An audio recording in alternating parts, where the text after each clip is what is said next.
جی فرمائیں حضرت کہ آپ سب کو بہت بہت مبارکباد کہ ایک مرتبہ پھر جو ہے چارخان قوم کی جانب سے عظیم الشان پروگرام ہونے جا رہا ہے. کب اور کہاں اور کیا مقصد ہے؟ السلام علیکم ورحمۃ اللہ وبرکاتہ. اللہم صلی علی سیدنا محمد وعلی آل سیدنا محمد وکل انبیاء مرسلین وبارک وسلم. صلاۃ والسلام علیک یا سیدی یا حبیبی یا رسول اللہ. صلاۃ والسلام علیک یا اہل بیت رسول اللہ صلی اللہ علیہ وسلم. اللہ کا لاکھوں کروڑوں بار شکر احسان ہے، محمد وآل محمد صلی اللہ علیہ وسلم کا صدقہ ہے کہ ہم یہ جو زندگی جی رہے ہیں اس عالم اسباب کی دنیا میں، اور اس کے بعد جو مرنے کے بعد زندگی جیتے ہیں، یہی وہ افراد ہیں جس کو صحیح حدیثوں سے ثابت ہے کہ رسول اللہ صلی اللہ علیہ وسلم نے فرمایا کہ کسی کی بھی رشتہ داری دنیا کی قبر میں کام نہیں آئے گی، حشر میں کام نہیں آئے گی، محشر میں کام نہیں. رسول نے فرمایا صرف میں اور میرے اہل بیت وہ ہیں جو آپ کو وہاں پر مدد کریں گے، شفاعت کریں گے اور ہمیں جنت لے جائیں گے. تو اسی کے تحت رسول کی حدیث کے تحت ان کی رشتہ داری لوگوں میں کم پتہ ہے. لوگوں کو پتہ نہیں کہ یہ کون ہے، یہ کن ہستیوں کے بارے میں کہا، کیونکہ ہر اذان کے بعد جو ہم دعائے اذان پڑھتے ہیں تو اس کے اندر رسول صلی اللہ علیہ وسلم کو ہماری شفاعت کا تاج پہنایا گیا اور مقام محمود پر بٹھایا جا رہا ہے. تو اس کے ماتحت میں ہم کو جاننا چاہیے کہ ہم اس دنیا میں آئے کیوں، کس مقصد سے آئے اور کون سا ہمارا مقصد ہے. یہ مقصد ہے کہ ہم مرنے کے بعد کس کی مدد میں، کس کی دامن میں، کس کے پشت پناہ میں جائیں گے اور اللہ تعالیٰ کس کے صدقے میں ساری امت کو شفاعت کرے گا. یہ شفاعت کی محفل ہے کیونکہ رجب کا مہینہ مولا علی کی ولادت تھی. پھر 26 رجب کو عمران ابو طالب جو مولا علی مشکل کشا کے والد اور سرکار دو عالم صلی اللہ علیہ وسلم کو بچپن سے انہوں نے پالا، اور امام حسن حسین جو جنت کے سردار ہیں ان کے دادا، فاطمۃ الزہرا جو خاتون جنت ہے ان کے سسر، اور ساری زندگی رسول کو محسن بن کر ایک بہت بڑی ذمہ داری اٹھا کر حضرت عمران ابو طالب نے اس اسلام کو بڑا حصہ دیا. اور پہلی جو دعوت تھی ذل شیرہ کی دعوت، جہاں پر لا الہ الا اللہ کی تبلیغ ہوئی مکے کے اندر، جب رسول صلی اللہ علیہ وسلم کو حکم ہوا، وہ حضرت عمران ابو طالب کا گھر تھا. جہاں سے لا الہ الا اللہ مبعوث ہوا، وہاں سے جہاں پر اعلان ہوا عمران ابو طالب کا گھر تھا. ہم کو ان کا احسان رکھنا چاہیے. تو ان کی ولادت، اور شعبان میں حضرت زین العابدین کی ولادت ہے، پھر اس کے بعد حضرت زینب کی، حضرت عباس کی، اور جنت کے نوجوانان سردار جس کی شفاعت کے صدقے اور جس کی رعایا بن کر سارے مومنین جنت میں رہیں گے، اس بادشاہ کی ولادت باسعادت ہے. تو انشاءاللہ اس مہینے کے فیبروری کے پہلے 1 فروری 2025 کو، اور اس دن اردو تاریخ 2 رجب ہوگی انشاءاللہ، اس دن یہ عنوان ہوگا کہ جشن ابو طالب و اولاد ابو طالب. یہ سب ابو طالب کے بچے ہیں، تو ان کے نام سے یہ ایک عظیم الشان محفل کی جا رہی ہے. ہم چاروں خانخواہوں کے طرف سے، خانخواہ وارثیہ، خانخواہ ازدقیہ، خانخواہ ترابیہ اور خانخواہ مولا علی قادری الجیلانی سے یہ ضروری ہے کہ لوگوں کو دکھائے کہ ہمیں کون ہمارا سہارا ہے، کون ہمیں آخرت میں دیکھنے والا ہے. کیونکہ رسول صلی اللہ علیہ وسلم نے کہہ دیا کہ امام حسن و حسین سیدہ شباب اہل جنت. اور یہ جو دین آج تک بھی ہو، ساری دنیا میں ہو، وہ ہندوستان کے شہنشاہ حضرت خواجہ غریب النواز کہتے ہیں شاہ است حسین بادشاہ است حسین، دین است حسین دین بنا است حسین، سرداد ناداد در دست یزید، حقا کے بلا لا الہ است حسین. دین ہی حسین ہے، دین کو پناہ دینے والے ہی حسین ہیں. حق یہی ہے کہ لا الہ الا اللہ کی بنا حسین ہے. ہم اس لا الہ الا اللہ کی جو وحدانیت آج اور قیامت تک اور اس کے بعد بھی جو بچے گی وہ حسین سے بچے گی. ہم ان کو خراج عقیدت پیش کرتے ہیں، ہم ان کے وفادار ہیں، اور امت کو بھی چاہیے کہ ان کی وفاداری کرے، ان کے گھرانے سے وفاداری کریں. اگر وفاداری کریں گے ان کی رشتہ داری ہم کو قیامت میں ہم کو مضبوط ملے گی.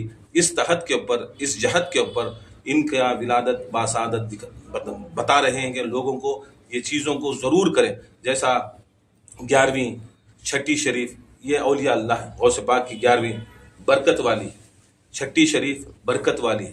یہ اولیاء اللہ بنتے ہی ہیں حسین علیہ السلام کے صدقے، اگر ان کی خیرات ملتی ہے ولایت کی تو یہ منتے۔ آج لوگوں میں یہ سب چیزیں کرتے ہیں، مگر امام حسین جو شہنشاہ ہیں، کس کے شہنشاہ؟ خواجہ کے بھی شہنشاہ ہیں، غوث اعظم کے بھی بادشاہ ہیں، ان کو بھولا جا رہا ہے، ناسبیت عروج پہ ہے۔ تو ان کو چاہیے کہ امت میں جو غوث پاک کی بھی شفاعت کرے، جو خواجہ کی بھی شفاعت کرے، ان کی ہم لوگ یہ محفل کر کر دکھانا چاہتے ہیں کہ حسین حق ہے، اور حسین جس کے ساتھ ہوتے ہیں خدا کی قسم اللہ تعالیٰ شفاعت اس کے ساتھ رکھتا ہے۔ اور اس سے اور ایک چیز ہے کہ امام حسین علیہ السلام کو ایک حدیث ہے، سرکار دو عالم صلی اللہ علیہ وسلم فرماتے ہیں کہ حسین مصباح الدین، مصباح الدین، حسین دین کا روشن چراغ ہے، کیونکہ جہاں پر روشنی ہوتی ہے چوری نہیں ہوتی۔ دیکھو جتنے بھی چور آتے ہیں وہ اندھیرے میں آتے ہیں، رات میں آتے ہیں۔ جہاں پر حسین ہے سمجھ لینا روشنی ہے، جہاں پر حسین کی بات ہے وہاں پر روشنی ہے، حسین کی ولادت ہے روشنی ہے، حسین کی شہادت کی مجلس ہے روشنی ہے، وہاں پر چور نہیں آ سکتے، وہ چور نہیں آ سکتے۔ یہ دکھانا چاہتے ہیں کہ ہم چور نہیں، ہم بنی امیہ کے لوگوں جیسے جو امام حسین کو کربلا میں قتل کرے اور قتل کر اسلام کو چرایا، وہ چور نہیں، ہم اس دین کو مانتے ہیں جو خواجہ نے شاست حسین دینست حسین کا، اس کی محفل کر رہے ہیں۔ انشاءاللہ سارے جتنے بھی ہمارے مریدین ہیں خانخواہوں کے، جتنے بھی عاشقان اہل بیت ہیں، جتنے بھی مشائخ اکرام ہیں، ان کو عاجزانہ گزارش ہے کہ وہ آئیں اس محفل میں۔ مقرر خصوصی سید حبیب الحسینی خمیسی سجادہ نشین خمیس درگاہ خمیس حیدرآباد سے تشریف لا رہے ہیں، ان کا خصوصی بیان ہوگا۔ وہ بھی اہل بیت کے بڑے عاشق ہیں، سید ہیں اور بڑے مولائی عالم ہیں۔ وہ ساتھ میں ہمارے مشائخ اکرام کا بھی بیانات ہوں گے، نعت و منقبت کی محفل ہوگی، اور انشاءاللہ اس کے بعد صلاۃ السلام ہوگا، بعد میں امام حسین علیہ السلام کا لنگر ہوگا۔ انشاءاللہ سب کو یہ گزارش کی جاتی ہے، آؤ اپنی آخرت بچا لو، آؤ اپنی آخرت بچا لو۔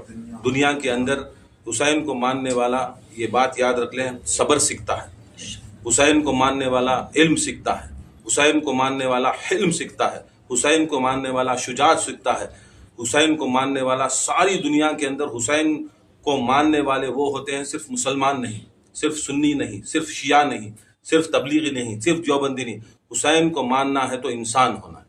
تو سارے انسانوں کو، ساری انسانیت کو دعوت ہے کہ آؤ حسین کی محفل میں آئیں اور دکھائیں کہ ہم حسین کے پرچم کے نیچے ہیں۔ مسلسل پروگرام ہو رہے ہیں تو سوال یہ اٹھتا ہے کہ اس کے اخراجات وغیرہ کس طرح پورے کیے جا رہے ہیں، کہاں سے کوئی مدد حاصل ہو رہی ہے، مالی مدد یا کسی سے مالی مدد لی جا رہی ہے؟ اخراجات کی بات جو ہے دیکھو خانخواہ کے اندر ہم کرتے ہیں، ایک نہیں سارے ائمہ اہل بیت جو رسول صلی اللہ علیہ وسلم نے کہا کہ میرے 12 خلفاء ہوں گے، پہلا علی ہوگا اور آخری مہدی ہوگا، یہ 12 خلفوں کے اندر میرا دین چلے گا، جب مہدی علیہ السلام آئیں گے تو دنیا ختم ہو جائے گی۔ تو یہ 12 امام کے بھی محفلیں ہم کرتے ہیں، مجلسیں کرتے ہیں، غوث و خواجہ کی محفل کرتے ہیں، بہت سی محفلیں کرتے ہیں، مگر ہم چاروں خانخواہوں نے ایک ڈیسیشن پہ آیا کہ ایٹ لیسٹ کم سے کم یہ پنجتن پاک کی محفل جو ہے وہ ہم باہر نکل کر لوگوں کو دکھائیں۔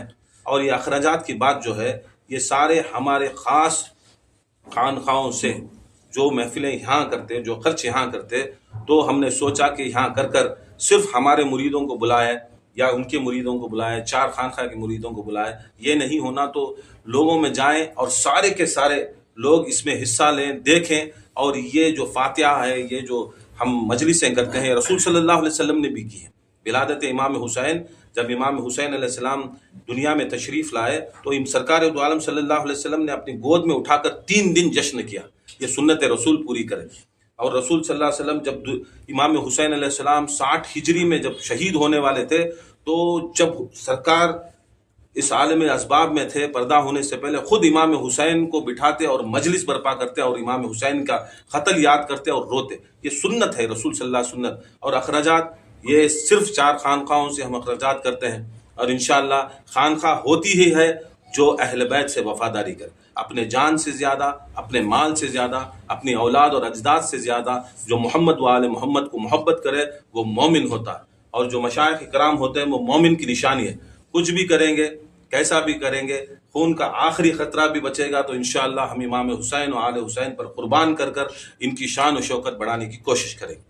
یعنی کہ کسی تیسری تنظیم یا کسی دوسری جماعت کا ہاتھ نہیں ہے اس کے نہیں، پیچھے؟ یہ کسی کی، ہم جتنے بھی محفل کرتے ہیں وہ خاص صرف اور صرف ہمارے خانقاہوں سے ہی ہوتا ہے، چاہے وہ ارینجمنٹ میں ہو، چاہے وہ کھانا کھلانے میں ہو، چاہے جس میں بھی ہو، ہم لوگ خانقاہی نظام والے، اور ہمارے اوپر ایسا ہے کہ سرکار کی حدیث ہے کہ ہمارے پر زکوٰۃ، فطرہ، خیرات، صدقہ حرام ہے، ہم کہیں پر جا کر چندہ نہیں لے سکتے، صرف اور صرف جو نیاز ہوتی ہے خانقاہوں میں وہ ہماری ایک یہ ہوتا ہے کہ ہم لوگ اس سے کریں، اگر اس سے کرتے ہیں تو خانقاہوں کا منصب ہی یہ ہے کہ کسی نے پوچھا مولا علی سے، امام حسین سے، غوث پاک سے، خواجہ سے، ماں دین کیا ہے، دین کیا ہے؟ انہوں نے کہا ماں تام، کھانا کھلانا دین ہے، کھانا کھلانا دین ہے۔ تو یہ کھانا کھلانا، خرچ کرنا، یہ تو ثواب ہے، اس کے اندر کوئی بے فضول کام نہیں کیا جاتا، یہاں پر صرف اور صرف زیادہ سے زیادہ کھانے کے اوپر زور دیا جاتا ہے، کھانا کھلاتے ہیں تو یہ دکھتا ہے کہ یہ خانقاہوں کا نظر، جیسے خواجہ غریب النواز کا آج بھی 800 850 سال کا لنگر ہے، لاکھوں کی تعداد میں کھاتے ہیں، وہاں پر کہاں سے پیسہ آتا ہے؟ پیسہ آتا ہے، پھر بھی یاد رکھ لیں برکت وہ ہوتی ہے کہ کچھ کریں تو انشاءاللہ وہ برکت ہو جاتی ہے۔ تو اسی طرح ہم لوگ کر رہے ہیں، انشاءاللہ امام حسین کا صدقہ ہے، برکت ہے، ان کا تبرک ہے، انشاءاللہ کھلائیں گے پلائیں گے، آخری دم تک انشاءاللہ ان کی محفلیں مجلسیں سجا کر رہیں گے۔ شکریہ۔ بس ہے، بس نہیں، 11 منٹ گفتگو ہے۔